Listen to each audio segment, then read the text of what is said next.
أعوذ بالله من الشيطان الرجيم. بسم الله الرحمن الرحيم. قل أوحي إلي أنه استمع نفر من الجن فقالوا إنا سمعنا قرآنا عجبا يهدي إلى الرشد فآمنا به ولن نشرك بربنا أحدا وأنه تعالى جد ربنا ما اتخذ صاحبة ولا ولدا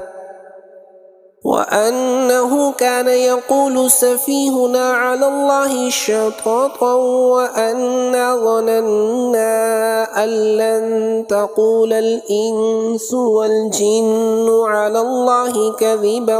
وأنه كان رجال من الإنس يعوذون برجال من الجن فزادوهم رهقا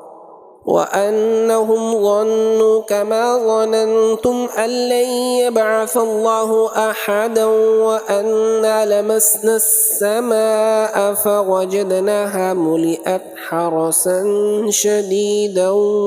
وشهبا وأنا كنا نقعد منها مقاعد للسمع فمن يستمع الآن يجد له شهابا رصدا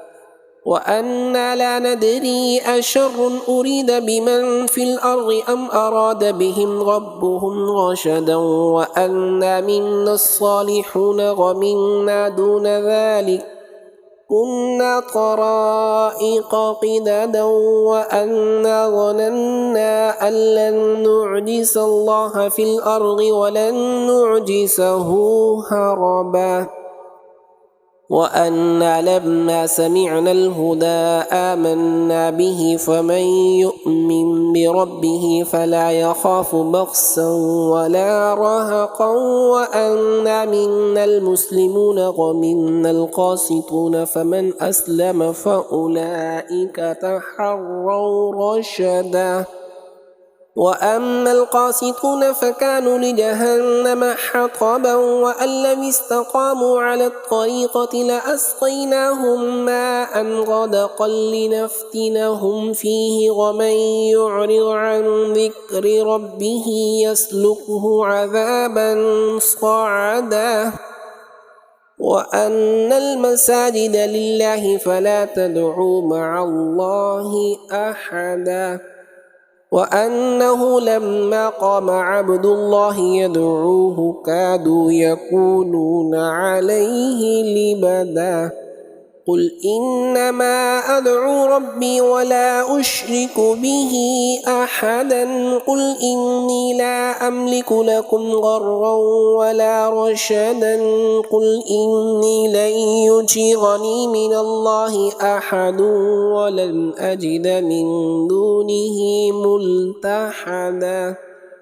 إلا بلاغا من الله ورسالاته ومن يعص الله ورسوله فإن له نار جهنم خالدين فيها أبدا حتى إذا رأوا ما يوعدون فسيعلمون من أضعف ناصرا وأقل عددا